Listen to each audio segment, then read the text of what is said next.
தேவன் தைரியம் உள்ளவர்களின் தேவன். எப்ப தேவன் உன் கண்ணுக்கு தெரிவார் தெரியுமா? நீ வாழ்க்கையில துணிச்சலா தைரியமா சில முடிவுகளை எடுக்கும் பொழுதுதான் கர்த்தர் முன்னாடி தோன்றும்.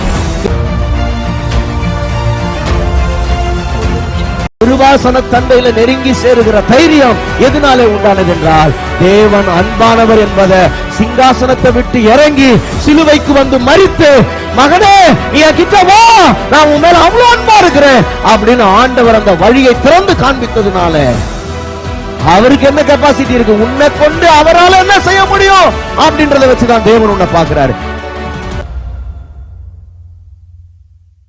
நாம் கடந்த பல வாரங்களாக வாயின் வார்த்தைகளும் வளமான வாழ்வும் என்கிறதான தலைப்பில் செய்திகளை தியானித்து கொண்டு வருகிறோம். அதில் முதல் பகுதி வார்த்தையும் வல்லமையும் என்கிற பகுதியில் செய்திகளை தியானிக்க கர்த்தர் நமக்கு கிருபை பாராட்டினார். நாம் வார்த்தைக்கு வல்லமை உண்டு என்று பார்த்தோம். இரண்டாவதாக இப்போ நாம் என்ன பார்த்துக்கிட்டு இருக்கிறோம்னா, வார்த்தையும் ஜீவனும் என்கிற பகுதியை பார்த்துக்கிட்டு இருக்கிறோம். அதாவது சாதாரணமாக பேசுகிற வார்த்தைக்கு பேசுகிறதெல்லாம் நடந்துருமா அப்படின்னா இல்லை. நாம் பேசுகிற வார்த்தையில் ஜீவன் இருக்கிறது. அந்த ஜீவனுள்ள வார்த்தையை தெரிந்தெடுத்து பேச வேண்டும் என்று வேதம் சொல்லுகிறது. அப்போ ஜீவனுள்ள வார்த்தை எது அப்படின்னு பார்த்தோம்னா, ஜீவனுள்ள வார்த்தை அப்படின்றது தேவனுடைய வாயிலிருந்து பிறக்கக்கூடிய வார்த்தை தான் ஜீவனுள்ள வார்த்தை. ஆகவே இதை நம்முடைய வாழ்க்கையில் தெரிந்து கொள்ள வேண்டியது நம்முடைய மிக முக்கியமான கடமையாக இருக்கிறது. ஜீவனையும் மரணத்தையும் ஆண்டவர் நமக்கு முன்னாடி தான் வச்சிருக்கிறாரு. நீங்கள் எதை வேண்டுமானாலும் அதை தெரிந்தெடுத்து கொள்ளலாம், அதை தெரிந்தெடுத்து நீங்கள் பேசலாம் அப்படின்னு சொல்லி வேதம் என்ன பண்ணுதுன்னா நமக்கு அறிவுறுத்துகிறது. ஜீவனும் மரணமும் நமக்கு முன்னாடி இருக்கு. சரி, அப்போ ஜீவனை தெரிந்து கொள்வது எப்படி அப்படின்னா, இந்த ஜீவனை தெரிந்து கொள்ளும் பொழுது இதில் ரெண்டு முக்கியமான காரியங்கள் இருக்குது. ஒன்று தேவனுடைய பங்களிப்பு, நம்முடைய பங்களிப்பு. ரெண்டு காரியங்கள் இருக்குது. இப்போ பாருங்க, தேவனுடைய பங்களிப்பு என்ன? இந்த ஜீவனை நமக்கு முன்னாடி எப்படி அவர் கொண்டு வர்றாரு அப்படின்னு நீங்கள் பார்த்தீங்கன்னா, ஒன்று தேவன் என்ன பண்ணுறாருன்னா, தேவன் தம்முடைய ஊழியக்காரர்களை அனுப்புகிறார். இது தேவன் செய்கிற வேலை. ஆண்டவர் என்ன பண்ணுறாருன்னா, எங்கேயும் உலகத்தின் எந்த மூலையில் இருந்தாலும் அங்கே கர்த்தர் என்ன பண்ணுறாருன்னா தம்முடைய ஊழியக்காரர்களை அனுப்பி வைக்கிறார். அவங்க போய் என்ன பண்ணுறாங்கன்னா பிரசங்கிக்கிறார்கள். இது ரெண்டாவது வேலை. அவர் தான் அனுப்புகிறாரு. அவருடைய ஊழியக்காரங்க அவருடைய வார்த்தைகளை தெரிந்தெடுத்து என்ன பண்ணுறாங்கன்னா பிரசங்கிக்கிறாங்க. நல்லா கவனிக்கணும். இங்கே தான் ரொம்ப கவனமான ஒரு வேலை இருக்குது. என்னென்னா, பிரசங்கிக்கிறதுல பிரசங்கியாளுடைய பங்கு ரொம்ப முக்கியமானது. அது குறித்து தான் கொஞ்சம் போன வாரம்லாம் அவங்களோட நான் பேசினேன். ஏன்னா பிரசங்கியார்களுக்கு ஏனோ தானோன்னு எதையா ஒன்று பேசுகிறவங்க பிரசங்கியாராக இருக்க முடியாது. சில நேரத்தில் இதெல்லாம் கொஞ்சம் கவனிக்கணும். தேவன் ஏன் என்னை அனுப்புனாரு? இது பைபிள் ஏதோ ஒரு கதை புஸ்தகம் கிடையாது. இது என்ன சொல்கிறது, அது சும்மா படிச்சுட்டு அழகாக ரசிக்கிற மாதிரியான சில கதைகள்லாம் சொல்லலாம்ல. சிலர் பேசுகிறதுக்கு சுவாரஸ்யமாக இருக்கும். சுவாரஸ்யமாக பேசுகிற மாதிரியான சில காரியங்கள்லாம் இதில் இருந்து பேசுகிறதுக்கான வேலை இல்லை. இது ஜீவன். அப்போ இதுக்குள்ளே இருந்து ஜீவனை தெரிந்தெடுத்து பேச வேண்டியது ரொம்ப அவசியம். இதில் ஏதோ கதை சொல்கிறதுக்கோ ரசிக்கிறதுக்கோ மக்களை மகிழ்விக்கிறதுக்கோலாம் இதில் காரியம் இல்லை. காரியம் இல்லைன்னா அதெல்லாம் இருக்குது. ஆனால் அது மட்டுமே காரியமாக இருந்துடக்கூடாது. சில பிரசங்கியார்கள் எப்போவும் அப்படித்தான் பிரசங்கிக்கிறது வழக்கம். ஒரு ரெண்டு கதை சொல்லி தந்தானா பாட்டு போட்டு அதுக்கு முடிஞ்சால் ஒரு டான்ஸ் ஆடி அவங்கள குதூகலமாக்கி, இந்த 3 மணி நேரம் தேட்டருக்கு போனீங்கன்னா உங்களை என்டர்டெயின் பண்ணி என்ன பண்ணுவாங்க, ஜாலியாக பா கொடுத்த காசுக்கு கரை சரியான படம்டா அப்படின்ற மாதிரி பார்த்து ரசிச்சுட்டு வர்ற மாதிரி சபையில் சில நேரத்தில் ஆமாம் நல்லா இருந்ததில்லை இன்னைக்கு அப்படின்னு என்டர்டெயின் பண்ணுற இடம் இல்லை சர்ச். இங்கே சர்ச் என்ன பண்ணுதுன்னா கடவுளுடைய வாயா பேசணும். ஒரு பிரசங்கியார் தேவன் என்ன சொல்ல விரும்புகிறார், தேவனுடைய இருதய துடிப்பு என்ன, அவருடைய மக்களுக்கு சொல்ல விரும்புகிற காரியம் என்ன அப்படின்றத வேதத்தின் எல்லா பக்கங்கள்லையும் அலசி ஆராய்ச்சி எடுத்து பிரசங்கிக்கணும். இது தேவன் செய்கிறது. அப்போ தேவன் ஊழியக்காரர்களை அனுப்புவார். அந்த ஊழியக்காரங்க தேவனுடைய வார்த்தையை பகுத்து என்ன பண்ணுவாங்கன்னா பிரசங்கிப்பாங்க. இது ரெண்டுமே தேவன் செய்கிற காரியம். மூன்றாவது, இப்போ உங்க பார்ட்டு என்ன இருக்குன்னா, இங்க தான் நீங்க செய்ய வேண்டியது இருக்குது. என்ன இருக்குன்னா, இதுல பிரசங்கிக்கிறதுல கேட்கிறது அப்படின்றது உங்க பார்ட், கேட்கிறத விசுவாசிக்கிறதுன்றது உங்க பார்ட். மூன்றாவது, விசுவாசித்து தேவனை தொழுது கொள்ளுதல் அல்லது விசுவாசத்தை அறிக்கை செய்தல் அப்படின்ற இந்த 3 பார்ட் உங்களுடையது. சரி கவனிங்க, இப்போ நான் இந்த கேட்டல் தான் போன வாட்டி நம்ம பேசணும். போன வாட்டி என்ன பேசணும்னா, போன வாரம் கேட்பது. நல்லா கவனிக்கணும். தேவனுடைய வார்த்தை உங்களை நோக்கி வரும் பொழுது அதை நாம் கேட்கிறோமா? நம்முடைய காதுகள் கேட்கிறதா? ஏன்னா பல நேரங்களில் நாம் கேட்காததினாலே, அதனால தான் அந்த வசனங்களை உங்களுக்கு நான் வாசித்து காட்டினேன். உபாகமம் 28ஆம் அதிகாரம் முதல் வசனத்தையும் 28ஆம் அதிகாரம் 15வது வசனத்திலலாம் நம்ம என்ன வாசிச்சோம்னா, வசனத்தை செவி கொடுத்தா, அதுக்கு ஒழுங்கா செவி கொடுத்தாலே ஆசீர்வாதங்கள் பலிக்கும் அப்படின்னு சொல்லப்பட்டிருக்கிறது. எப்ப செவி கொடுக்கலையோ அப்பவே சாபம் வந்து பலிக்கிறதுன்னு நான் உங்களுக்கு அந்த வசனத்தை காண்பித்தேன். அதனால தான் பிரசங்க நேரங்களில் ரொம்ப கவனத்தோட பிரசங்கத்தை கேட்கணும். அங்க எங்க வேடிக்கை பார்க்காம, யார்ட்டையும் பேசாம, பராக்கு பார்க்காம, வெளியில டீ குடிக்க எழுந்து போகாம, தூங்காம கொள்ளாம நம்ம இங்கே என்ன பண்ணணும்னா, இங்கே பிரசங்கத்தை கேட்கணும். சில நேரத்தில் என்னையா பண்ணுறது, தூக்கம் வந்துடுதுன்னா போய் முகத்தெல்லாம் கழுவிட்டு வந்து உட்காரணும். காரணம் என்னென்னா, எப்படி ஆசீர்வாதம் பலிக்கும்னா கேட்கும்போது தான் பலிக்கும். ஆகவே சரியானதை நாம் கேட்க வேண்டும். எப்போ நீங்கள் சரியானதை கேட்க தவறுகிறீர்களோ அப்பவே தவறானது உங்கள் காதுகளில் வந்து விழ ஆரம்பித்து விடும். சரியானதை கேட்டு உங்க மனதில் நிறுத்தலைன்னா தவறான காரியங்களுக்கு நீங்கள் செவிசாய்க்கக்கூடிய ஒரு பெரிய அபாயம் இருக்கிறது அப்படின்றத நான் உங்களுக்கு சொன்னேன். ஆதாம் ஏவாளுடைய சம்பவத்திலிருந்து, அது ஆதியிலிருந்து அப்படித்தான் இருக்கு. எப்ப நல்லது உள்ள கேட்டு மனதில் நிற்கலையோ கெட்டது வந்து உங்களுடைய மனதை ஆக்கிரமிப்பு செய்யும் என்று நான் சொன்னேன். ஆகவே தான் தேவனுடைய வார்த்தைகள் வரும் பொழுது அதை கவனமாய் கேட்க வேண்டும், அதை உண்மையாய் கேட்க வேண்டும், அதை வாஞ்சியாய் கேட்க வேண்டும் அப்படின்னு சொல்லி நான் உங்களுக்கு சொன்னேன். அப்படி கேட்காத பொழுது, சத்தியத்திற்கு நாம் செவியை சாய்க்காத போது, கவனிங்க, பல நேரங்களில் இந்த உலகத்தில் ஏராளமான கிறிஸ்தவர்கள், இன்றைக்கு ஒருத்தர் ரெண்டு பேர் கிடையாது, கிட்டத்தட்ட கோடான கோடி கிறிஸ்தவர்கள் கெட்டு போய் வஞ்சிக்கப்பட்டதனுடைய காரணம் என்ன? பல தலைமுறைகளாய் கிறிஸ்தவர்களாக இருப்பார்கள், அவங்க ரட்சிக்கப்பட்டிருக்க மாட்டாங்க. பல தலைமுறைகளாய் கிறிஸ்தவர்களாக இருப்பாங்க, அவங்களுக்கு இயேசுவை தெரியாது. பல தலைமுறைகளாய் கிறிஸ்தவர்களாக இருப்பாங்க, கிறிஸ்துவனுடைய ஆசீர்வாதத்தின் எந்த நன்மையிலையும் அவர்கள் சுதந்திரிச்சிருக்க மாட்டாங்க. அதுக்கு காரணம் என்ன அப்படின்னா, அவங்க சத்தியத்தை கேட்காததுனால. அவங்க என்னெல்லாம் கேட்டாங்க, நான் போன வாரம் அதெல்லாம் வாசிக்கிறதுக்கு நமக்கு நேரம் இல்லை, கடைசியாக சொல்லிட்டேன். பட் அதை சுருக்கமாக சொல்லிடுறேன். இங்கே பாருங்க, எப்போ சத்தியத்துக்கு மனிதர்கள் செவியை விளக்குகிறார்களோ அப்பவே அவங்க வஞ்சிக்கிற ஆவிகளுக்கும் பிசாசின் உபதேசங்களுக்கும் கட்டுக்கதைகளுக்கும், அங்க வசனம் என்ன எப்படி சொல்றதா, யூதருடைய கட்டுக்கதைகள். அந்த நாட்கள்ல இன்னைக்கு எக்கச்சக்கமான கட்டுக்கதைகள் வந்துருச்சு. யூதருடைய கட்டுக்கதைகள், அது மாத்திரமல்ல மனுஷருடைய கற்பனைகள், அப்புறம் வேற்றுமையான உபதேசங்கள், அது மாத்திரமல்ல தர்க்கங்கள், வேண்டாத தர்க்கங்கள், அதுக்கு அடுத்தது முடிவில்லாத வம்ச வரலாறுகள், அதுக்கப்புறம் வீண் பேச்சுக்கள், அப்புறம் நியாயப்பிரமாண போதனைகள். இப்படிப்பட்ட ஏராளமான விஷயங்களுக்கு மனிதர்கள் செவி சாய்க்கக்கூடிய அபாயம் இருக்கிறது. இதை போன வாரம் நான் சொல்லி முடித்தேன். கவனிங்க, அப்போ எப்போ ஒரு ஆள் சத்தியத்தை சத்தியமாக கேட்கலையோ அப்போவே அவருடைய வாழ்க்கையில் இந்த மாதிரி தேவையில்லாததெல்லாம், ஜீவன் மரணம் ரெண்டும் இருக்குது. இப்போ ரெண்டுத்தையும் வைக்கிறாரு. ரெண்டுத்தையும் பார்க்கும்போது ஜீவன் எதில் இருக்குதுன்னு கேட்க வேண்டியது உங்களுடைய கடமை. அதை பகுத்து கேட்க வேண்டியது உங்களோட கடமை. அப்படி கேட்கலனாலே மரணத்தை நீங்கள் கேட்டு உங்கள் வாழ்க்கைக்குள்ள மரணம் வேலை செய்ய ஆரம்பிக்கிறது. நீங்கள் அதை மறந்துடுறீங்க. அதை அதனால தான் சொல்கிறாரு, இந்த பக்கத்துலலாம் பேசும்போது கூட ரொம்ப கவனமாக பேசு. 1 கொரிந்தியர் 15ஆம் அதிகாரத்தில் பவுல் கடைசி அதை சொல்லி எச்சரிக்கிறாரு. என்ன சொல்றாரு? ஆகாத சம்பாஷணைகள் நல்லொழுக்கத்தை கெடுக்கும் அப்படின்றார். வாசிங்க, 1 கொரிந்தியர் 15ஆம் அதிகாரம் 33. மோசம் போகாதிருங்கள், மோசம் போகாதிருங்கள். ஆகாத சம்பாஷணைகள் நல்லொழுக்கங்களை கெடுக்கும். ஆகாத சம்பாஷணைகள் நல்லொழுக்கத்தை கெடுக்கும். நல்லொழுக்கத்தை கெடுக்கும். என்ன சம்பாஷணை? அது பேசுறது, ஆகாததை பேசுறது, தேவையில்லாததை பேசுறது என்ன பண்ணுமா? நல் ஒழுக்கத்தை கெடுக்கும். அப்படின்னா என்ன பண்ணும்? உங்க கேரக்டரை ஸ்பாயில் பண்ணும். உங்க கேரக்டர் ஸ்பாயில் ஆயிடுச்சுன்னா என்ன ஆகும்? தேவனுடைய ஆசீர்வாதங்களை இழந்துருவீங்க.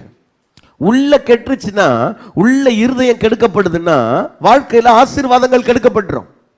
அதனால தான் எங்க பேசுறீங்க, என்ன பேசுறீங்க, யார்கிட்ட பேசுறீங்க, எது உங்க உள்ளத்துக்குள்ள போகிறது என்பதை குறித்து நீங்க ரொம்ப கவனமா இருக்க வேண்டியது அவசியம். அதனால தான் இப்ப இந்த எரேமியால நீங்க இப்ப வாசிச்சீங்க இல்லையா வேத பகுதி, அந்த வேத பகுதியில என்ன போட்டிருக்குது? எரேமியா 7ஆம் அதிகாரத்துல நீங்க பாருங்க, நிறைய பொய் வார்த்தைகளை நீங்க கேட்காதிருங்க. தேவையில்லாததெல்லாம் உங்களை நோக்கி வரும்போது நீங்க அதுக்கெல்லாம் செவி சாய்க்காதீங்கன்னு சொல்றாரு அந்த எரேமியா. இருக்கா? பொய்யையே எவ்வளவு நாள் தான் நீங்க நம்பிக்கிட்டே இருப்பீங்க? 4வது வசனம் பாருங்க. கர்த்தரின் ஆலயம், கர்த்தரின் ஆலயம், கர்த்தரின் ஆலயம், கர்த்தரின் ஆலயம், கர்த்தரின் ஆலயம் இதுவே என்று சொல்லி பொய் வார்த்தைகளை நம்பிக்கொள்ளாதீர்கள். ஆமா பாருங்க, வெறும் பொய். பாருங்க, சில நேரங்கள்ல மக்கள் உண்மைக்கு மனதை விளக்கும் பொழுது நிறைய பொய் அவங்க மனசு ஆக்கிரமிப்பு செய்து பொய்யை ஆட்டோமேட்டிக்கா அவங்க என்ன பண்றாங்கன்னா நம்புறாங்க. உண்மையை நம்பாதபடி பொய்யை நம்பக்கூடிய பொய்ய உண்மையே நம்பக்கூடிய ஒரு மோசமான இருதயம் அவங்களுக்கு வந்துருது. இது எவ்வளவு பெரிய வஞ்சனை தெரியுமா? பாவம், ரொம்ப பரிதாபமான விஷயம். ஆண்டவர் பாருங்க, எனக்கு செவி கொடு, எனக்கு செவி கொடு, எனக்கு செவி கொடுன்றார். எப்ப மனுஷனுக்கு தேவனுக்கு செவி கொடுக்க மனம் இல்லையோ அப்பவே இந்த மாதிரி பொய்யான காரியங்களுக்கு செவியை சாய்க்கும்படி ஒரு பெரிய வஞ்சனை அவர்களுக்குள்ளே வந்து விடுகிறது. எரேமியா 7ஆம் அதிகாரம் 24வது வசனத்திலேயும் 26வது வசனத்திலேயும் அது இருக்கிறது. நீங்க பாருங்க. அவர்களோ அதை கேளாமலும், எதை கேளாமலும், அங்க முந்தின வசனத்துல என் வாக்குக்கு செவி கொடுங்கள் அப்பொழுது நான் உங்கள் தேவனாய் இருப்பேன்னு அவர் சொல்றாரு. ஆனா அவர்களோ அதை கேளாமலும் தங்கள் செவியை சாயாமலும் போய் தங்கள் பொல்லாத இருதயத்தின் யோசனைகளின் படியும். நல்லா கவனிங்க, அவங்க என்ன மனசுல நினைக்கிறாங்களோ அதுதான், மனசுல நினைக்கிற யோசனையின்படியும். நல்லா ஞாபகம் வச்சுங்க, ஆண்டவருடைய வசனத்தின்படி அவங்களுக்கு வாழ்றதுக்கு விருப்பம் இல்லை. அவங்க என்ன நினைக்கிறாங்கன்னா, நான் நினைக்கிற மாதிரி நடந்துட்டு போறேன் இப்ப என்ன அப்படின்னு நினைக்கிறாங்க. அவங்க பொல்லாத இருதயத்தின் யோசனையின்படியும் கடினத்தின்படியும் நடந்து பின்னிட்டே போனார்கள். இப்ப ஆண்டவர்கிட்ட அவங்க முன்னாடி வரல, இன்னும் பின்னாடி போயிட்டே இருக்கிறாங்களா? அவங்க மனம் போல வாழ்ந்து பின்னாடியே போயிட்டே இருக்காங்களாம். 26வது வசனம். ஆனாலும் அவர்கள் என் சொல்லை கேளாமல். பாருங்க, திரும்ப திரும்ப அந்த கேளாமலும்ன்றத நீங்க கவனிக்கணும். கடவுளுடைய வார்த்தையை கேட்காம போகும்போது அவங்க வாழ்க்கைக்குள்ள தொடர்ந்து பின்னிட்டு போகிறார்கள். இங்க அவங்க கழுத்தை கடினப்படுத்தி பொல்லாப்பு செய்கிறார்கள். காரணம் என்னன்னா, தேவனுடைய வார்த்தையை கேட்கறதுக்கு அவங்களுக்கு மனசு இல்லை. கடவுளுடைய வார்த்தையை கேட்க முடியல அவங்களுக்கு. எப்ப உங்க வாழ்க்கையில தேவனுடைய வார்த்தையை கேட்கறதுக்கு மனசு இல்லையோ, கவனிங்க, உங்கள் இருதயம் தவறான பாதைக்கு நேராக பயணிக்க ஆரம்பிக்கும். தேவையில்லாத பொல்லாத குணங்கள் இருதயத்தை நிரப்பும், பொல்லாத செயல்பாடுகள் இருதயத்தை வாழ்க்கைக்குள்ள வந்துடும். அப்ப அன்பான கர்த்தருடைய பிள்ளைகளே, தேவனுடைய வார்த்தையை நாம கேட்க வேண்டியது எவ்வளவு அவசியம். அந்த நாட்கள்ல ஆதியில இருந்து தேவ மனுஷங்க பரிசுத்தவான்கள்லாம், ஆண்டவரே உங்களுடைய ஒரு வார்த்தையை எனக்கு சொல்லும், உங்க ஒரு வழி நடத்துதல எனக்கு காண்பியும், உங்களுடைய வழியை எனக்கு தெரிவியும், என்ன உங்க பாதையில நடத்துங்க. எவ்வளவு நாள் அதுக்காக கெஞ்சிருப்பாங்க. ஆண்டவர் இன்னைக்கு திட்டமும் தெளிவுமா அவருடைய வழி நடத்துதல நமக்கு போதித்து கொடுத்தோம். அதை கேட்கறதற்கு மனமற்றுள்ள நாம இருந்தோமானால், ரொம்ப வருத்தமான ஒரு செய்தியை சொல்லட்டுமா? 2 தெசலோனிக்கேயர்ல ஆண்டவர் சொல்றாரு, இந்த மக்களுக்கு எப்ப சத்தியத்தின் மேல அன்பு இல்லையோ, நல்லா ஞாபகம் வைங்க, கடவுளுடைய வார்த்தைய உங்களுக்கு பிடிக்கலையோ அல்லது நேசிக்கலையோ, அதுதான் வாழ்க்கை, அதுதான் ஜீவன், அதுதான் நன்மை, அதுதான் ஆசீர்வாதம்னு தெரியலையோ, அப்பவே தேவன் என்ன பண்றாருன்னா பொய்யை நம்பும்படி. வாசிக்கிறீங்களா? 2 தெசலோனிக்கேயர் 2ஆம் அதிகாரம் 10-12 வசனங்கள் வரைக்கும் வாசிக்கலாமா? கெட்டு போகிறவர்களுக்குள்ளே அநீதியினால் உண்டாகும் சகலவித வஞ்சகத்தோடு. நல்லா கவனிங்க, ரொம்ப கவனிக்கணும். அதை ஏன் இதை கவனிக்கணும்னா, இந்த உலகத்துல மக்கள் எப்படி கெட்டு போறாங்கன்னு எழுதுறாரு. நாம இதை படிச்சு எச்சரிக்கையா இருக்கணும். அதுக்காக தான் அதை எழுதியிருக்காரு. எப்ப சத்தியத்தை மக்கள் நம்பலையோ ஏத்துக்கலையோ அப்ப என்ன ஆகுதுன்றதை எழுதுறார். கெட்டு போகிறவர்களுக்குள்ளே அநீதியினால் உண்டாகும் சகலவித வஞ்சகத்தோடும் இருக்கும் ரட்சிக்கப்படத்தக்கதாய் சத்தியத்தின் மேலுள்ள அன்பை அவர்கள் அங்கீகரியாமற் போனபடியால். அண்டர்லைன் பண்ணிக்கங்க, கவனிங்க. சத்தியத்தை நேசிக்கிறவன் தான் ரட்சிக்கப்படுவான். சத்தியத்தை நேசிக்கிறவனுக்கு தான் ஆசீர்வாதம். சத்தியத்தை நேசிக்கிறவனுக்கு தான் நன்மைகள். சத்தியத்தின் மேலுள்ள அன்பை அங்கீகரியாமல் போனபடி அவர்கள் அங்கீகரியாமல் போனபடினால் அப்படி நடக்கும். எப்படி நடக்கும்? ஆகையால் சத்தியத்தை விசுவாசியாமல் அநீதியில் பிரியப்படுகிற யாவரும் ஆக்கினைக்குள்ளாக்கப்படும்படிக்கு. நல்லா கவனிங்க, சத்தியத்தை விசுவாசியாமல் அநீதியில் பிரியப்படுறாங்க. இவங்களோட ஆசை எல்லாம் அநீதி மேல இருக்குது, அநீதியான வாழ்க்கை மேல இருக்குது. அப்ப சத்தியத்தின் மேல இவங்களுக்கு விருப்பம் இல்ல. அப்ப என்ன நடக்குது பாருங்க. அடுத்தது, அவர்கள் பொய்யை விசுவாசிக்கத்தக்கதாக. எதை விசுவாசிக்கத்தக்கதாக? பொய்யை விசுவாசிக்கத்தக்கதாக. பொய்யை விசுவாசிக்கத்தக்கதாக கொடிய வஞ்சகத்தை தேவன் அவர்களுக்குள்ளே அனுப்புவார். அப்போ பொய்ய என்னன்னு நம்புவாங்க, அதான் உண்மைன்னு நம்புவாங்க. பொய்ய உண்மைன்னு நம்புவாங்களாம். இது ஒரு கொடிய வஞ்சகமா கடைசி நாட்கள்ல. பிரைஸ் தி லார்ட், ஹல்லேலூயா. இன்னைக்கு கோடான கோடி மக்கள் எப்படி வஞ்சிக்கப்பட்டு கொண்டிருக்கிறதை நாம் பார்க்க முடிகிறது. கவனிங்க, இந்த நெல் இருக்குல்ல, உமி, நெல்லும் உமியும் தூரத்துல இருந்து பார்த்தீங்கன்னு வைங்களேன், எப்படி இருக்கும்? தூரத்துல இருந்து பார்த்தீங்கன்னா எப்படி இருக்கும்? நெல்லும் உமியும் ஒரே மாதிரி தான் இருக்கும். கொஞ்சம் கிட்ட போய் பார்த்தாலும் ஒரே மாதிரி தான் இருக்கும். எப்போ தெரியும்? கையில் எடுத்து நசுக்கி பார்க்கணும் உள்ள மேட்ரு இருக்கா இல்லையான்னு. மேலே பார்க்கும்போது எப்படி தான் தெரியும்? ஒரே மாதிரி தான் தெரியும். சில ஆட்கள் உமியை சாப்பிட்றான் நெல்லுன்னு நினச்சி, அது பசி போக்காதுன்னு தெரியல, அது உள்ள ஒன்றும் இல்லை, சரக்கு கிடையாதுன்னு தெரியல சில ஆட்களுக்கு. இதுதான் அதனுடைய அர்த்தம். கவனிங்க, தேவன் என்ன பண்றாராம்? கொடிய வஞ்சகத்தை அவர்களுக்குள்ளே அனுப்புகிறார். காரணம், சத்தியத்தை விசுவாசிக்கிறதற்கு அவர்களுக்கு மனம் இல்லை, சத்தியத்தின் மேல் அவர்களுக்கு அன்பு இல்லை. ஆகவே கொடிய வஞ்சகத்தை தேவன் அவர்களுக்குள்ளே அனுப்புகிறார் என்று கோடான கோடி பேர் கெட்டு போயிட்டு இருக்கான் இன்னைக்கு. ஏன்னா தேவனுடைய சத்தியத்தை நேசிக்கல, சத்தியம்னா என்னன்னு தெரிந்து கொள்ள மனம் இல்லை, அதை பற்றி கொள்ள, அதை விசுவாசிக்க, அதுல நடக்கிறதுக்கு மனம் இல்லாதபடினாலே கொடிய வஞ்சகத்துக்குள்ள தேவன் சிலரை விட்டு விடுகிறதை நாம் பார்க்கிறோம். அப்ப நல்லா கவனிங்க, இது கடந்த வாரத்தில் சொன்னேன், நாம கேட்கலன்னா, சரியான சத்தியம் என்னன்னு கேட்கலன்னா இப்படிப்பட்ட கொடிய வஞ்சகத்திற்குள்ளே அகப்படக்கூடிய ஆபத்து இருக்கிறது என்று உங்களுக்கு சொல்றேன். ஒன்று. ரெண்டாவது, இன்னைக்கு அதுலேயே அந்த கேட்டல்லையே இன்னொரு முக்கியமான விஷயத்த சொல்லிட்டு அடுத்ததுக்குள்ளே போகிறேன், விசுவாசத்திற்குள்ளே. அப்புறம் நான் போயிடுறேன். கவனிங்க, சத்தியத்தை எல்லாரும் கேட்கணும்னு ஆசைப்படுறாங்க. எங்களுக்கெல்லாம் ஆசைதாயா சத்தியத்தை கேட்கணும்னு. ஆனால் எங்களுக்கு பல நேரங்களில் புரிய மாட்டேங்குது. ஏன் அப்படின்னா, கவனிங்க, சில நேரங்களில் சத்தியத்தை நாம் கேட்குறோம், விளங்க மாட்டேங்குதுன்னா, விளங்கணுன்னா, சத்தியம் விளங்கணுன்னா அதுக்கே சில காரியங்கள் இங்கே தேவைப்படுது. சில வசனங்களை நம்ம வாசிக்கலாம் நான் நினைக்கிறேன். வாசிப்போம். லூக்கா எழுதின சுவிசேஷம் 8ஆம் அதிகாரம் 8வது வசனம் இப்படி சொல்லுகிறது. லூக்கா 8:8 வாசிக்கலாமா? சில விதை நல்ல நிலத்தில் விழுந்தது, அது முளைத்து 100 பலன் கொடுத்தது என்றார். சரி, இவைகளை சொல்லி கேட்கிறதற்கு காதுள்ளவன் கேட்க கடவன் என்று சத்தமிட்டு கூறினார். அவர் பிரசங்கம் பண்ணி முடிச்ச உடனே கேட்கிறதற்கு காதுள்ளவன் கேட்க கடவன் அப்படின்றார். கேட்கிறதற்கு இந்த வசனம் திரும்ப திரும்ப பல இடங்கள்ல இந்த சுவிசேஷங்கள்ல வரும். பிறகு வெளிப்படுத்தின விசேஷத்துல இப்படி வரும், ஆவியானவர் சபைக்கு சொல்லுகிறதை காதுள்ளவன் கேட்க கடவன், காதுள்ளவன் கேட்க கடவன், கேட்கிறதற்கு காதுள்ளவன் கேட்க கடவன். இங்க ஆவியானவர் சொல்லுகிறத காதுள்ளவன் கேட்க கடவன். எல்லாருக்குமே தானே காது இருக்குது, எல்லாருக்குமே காது இருக்குது, எல்லாருக்கும் காது இருக்குது. ஆனா எல்லாரு காதும் கேட்காது. நல்லா கவனிக்கணும்.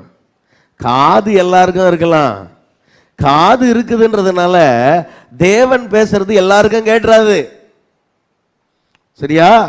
தேவன் பேசுறது இந்த காதுல கேட்கணும்னா இந்த காதுல ஒரு ஓட்டை போடணும்.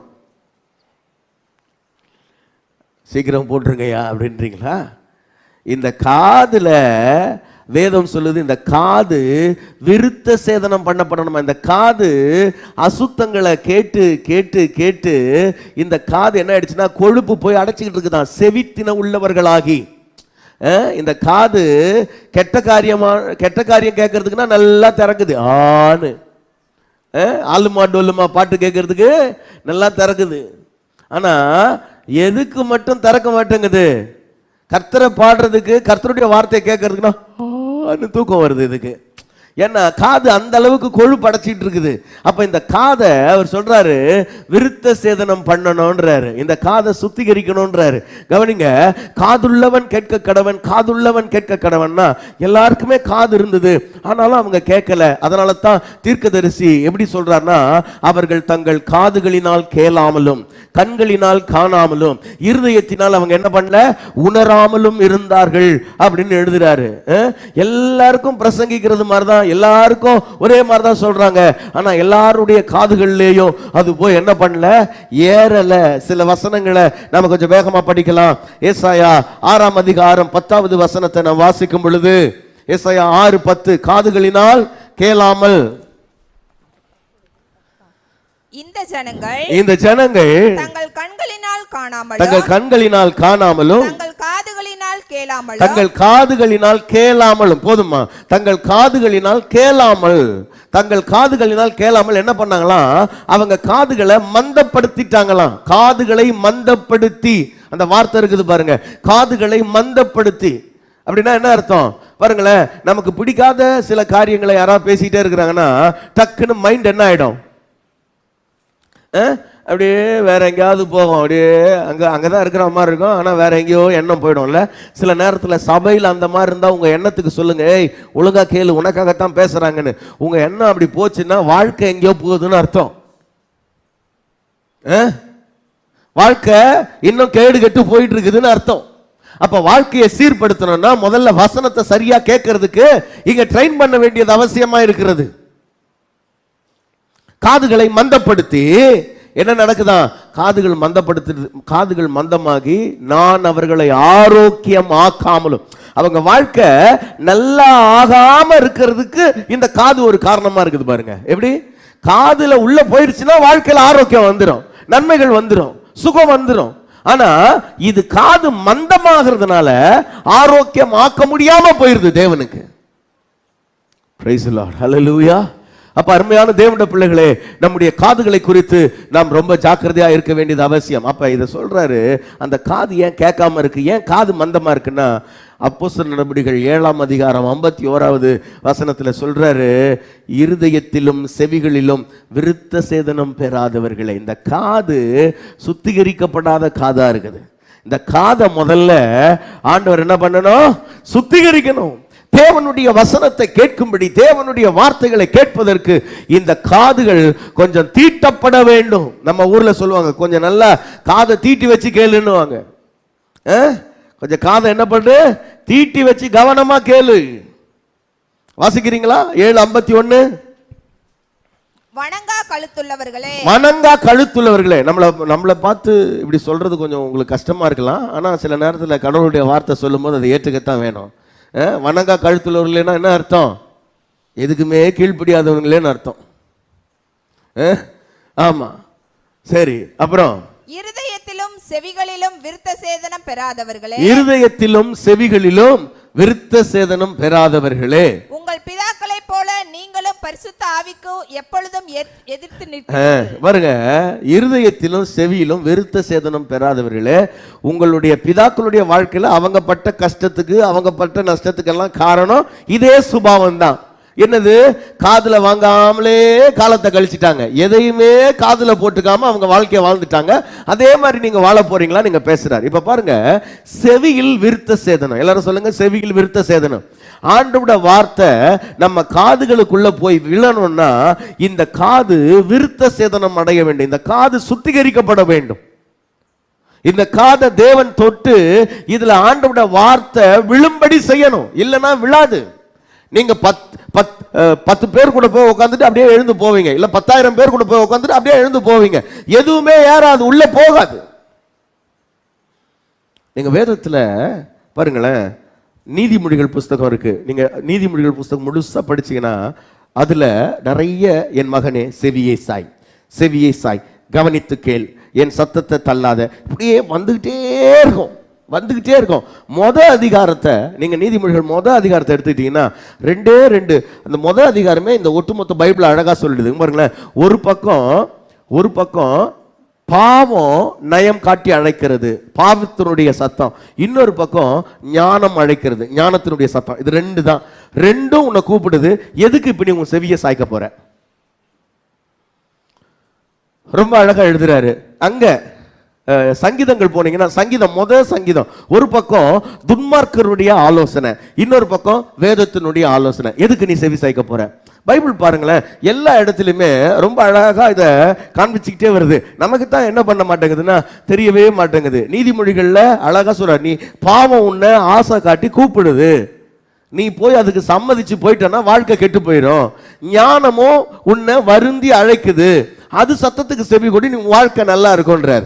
ஞானத்தின் சத்தத்துக்கு செவி கொடுக்க போறியா, பாவத்தின் சத்தத்துக்கு செவி கொடுக்க போறியா? துன்மார்க்கருடைய ஆலோசனை நடக்க போறியா, வேதத்தின் ஆலோசனை நடக்க போறியா? இவ்வளவுதான். அப்ப இந்த காதுகள் விருத்த சேதனம் பண்ணப்பட்டா தான் இந்த சத்தத்தினுடைய வித்தியாசமே நமக்கு தெரியும். நம்மளை நோக்கி வரக்கூடிய இந்த சத்தங்களின் வித்தியாசமே நமக்கு தெரியும். பிரைஸ் தி லார்ட், ஹல்லேலூயா. ஆமா, உங்களுடைய காதுகள் விருத்த சேதனம் பண்ணப்பட்டிருக்குதா? விருத்த சேதனம் பண்ணப்படலைன்னா இன்றைக்கு ஆண்டவரே என் காதுகளை திறந்தருளும், தேவனுடைய சத்தத்தை கேட்கறதுக்கு என் காதுகள் திறக்கட்டும்னு சொல்லி நாம் ஆண்டவரிடத்துல ஜெபிக்க வேண்டியது அவசியமா இருக்கிறது. ஏனென்றால் நீதிமொழிகள் 20:12 இப்படி சொல்லுது, கவனிங்க. காண்கிற கண்ணையும் கேட்கிற காதையும் கர்த்தர் உண்டாக்கினார். வாசிங்க பார்க்கலாம். நீதிமொழிகள் 20:12. கேட்கிற காதும் காண்கிற கண்ணும் ஆகிய இவ்விரண்டையும் கர்த்தர் உண்டாக்கினார். விளங்குதா உங்களுக்கு? அப்ப கேட்காத காது யார் உண்டாக்குனா? ஒருத்தர் நம்ம சொல்றோம் அவருக்கு காது கேட்காதுங்கன்னு, அது யார் உண்டாக்குனா? அது இல்லை இதுக்கு அர்த்தம். கேட்கிற காது கேளாத காதுன்றது இல்ல, எல்லாத்தையும் தேவன் தான் உண்டாக்கினார். ஆனா இங்க ஸ்பெசிபிக்கா சொல்றாங்கல்ல, கேட்கிற காதை கர்த்தர் உண்டாக்கினார். ஒருத்தன் காதை கர்த்தர் திறக்கலனா அவன் காதுல தேவனுடைய சத்தம் கேட்காதுங்க. நீங்க தேவனால் பிறந்தால் ஒழிய தேவனுடைய சத்தம் உங்களுக்கு கேட்காது. அதனால தான் சொல்றேன், இந்த காலை வேளையில அருமையான தேவனுடைய பிள்ளைகளே, தேவனுடைய சத்தத்தை கேட்கக்கூடிய காதுகள் உங்களுக்கு உண்டாயிருக்கிறதா என்று பாருங்க. ஆராதனை நேரங்கள்: ஞாயிறு காலை 7 மணி, மாலை 6:30 மணி. எங்களை தொடர்பு கொள்ள வேண்டிய தொலைபேசி எண்கள் 92-831-606662,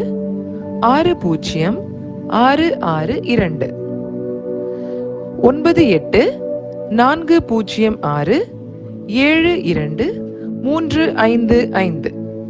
எங்களை தொடர்பு கொள்ள வேண்டிய முகவரி: அகாபே சபை, எண் 189, EH ரோட், கொருக்குப்பேட்டை, சென்னை 6,21,000.